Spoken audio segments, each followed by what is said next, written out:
The surprise. You can always go back to the basic regardless of the level. Even advanced artists make basic mistakes. That's what surprised me the most. But sometimes you're so involved in just creating that painting that you forget the basics. So that's what a critique is for, is to catch those mistakes and just move on.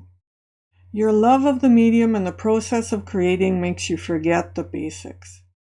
There's nothing more fun than actually painting those brushstrokes and it's so meditating. And this is normal. It's easy to make those basic mistakes. Keep that in mind. That's what I'm trying to say. The whole process is about your opinion, the artist that wants help from you and the artwork. The whole process is about your opinion. The artist wants help from you and help for their artwork. How well you communicate with each other depends on the questions you ask, the questions you get, and if you are able to get your help understood by the artist. A smile goes a long way, and being kind goes a long way. So if things aren't going well, say a few nice things. The artist will relax, you will relax, and things will start working again. Sometimes I allow the group of students to get involved with the critique session. Usually I wait till I know the group really well for this. The group needs to be cohesive and almost friends. This can happen quickly and sometimes depends on dynamics. You can judge if it's possible. This is something that doesn't happen very often. So you have to keep in mind it's only for special groups where everybody's a friend. When friendships occur, students help each other with ideas. This is great. I find there are classes where students help each other a lot.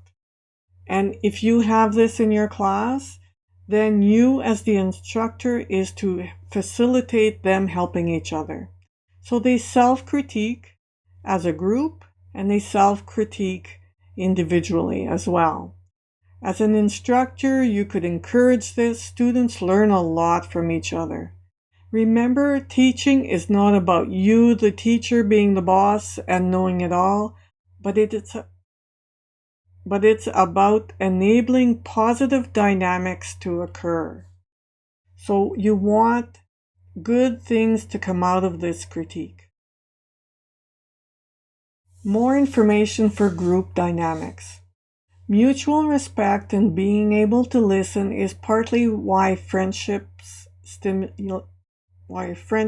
grow.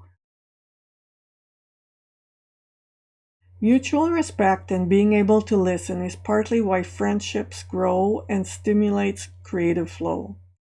Conversation leads to flow, and then creative ideas really begin to surface. Sharing of ideas is also a great help in creative art making. For this reason, you may want to introduce a group activity that allows the students to get to know each other at one point. So this only works if you're going to see a group on a regular basis. So when that happens, encourage them to help each other. Ask them the basic points. So sometimes a student will come to me and say, how can I fix this problem? So I tap on the shoulder of the person next to me or next to them and say, tell me, how can they do this? How can you help them? And then what happens is the students get the answers. It works really, really well. Practice your critique on your own or work. Here's your assignment. Practice your critique on your own or work that you see on assignment.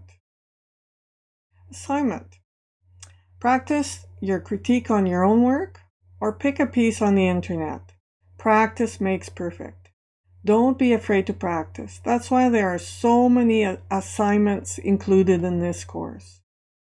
The more you practice, the easier it's going to be, the less nervous you're going to be in front of the group, the more confident you're going to be, and the better job you're going to do in helping all these students. So have another practice. Do this now, and we'll see you in the next section.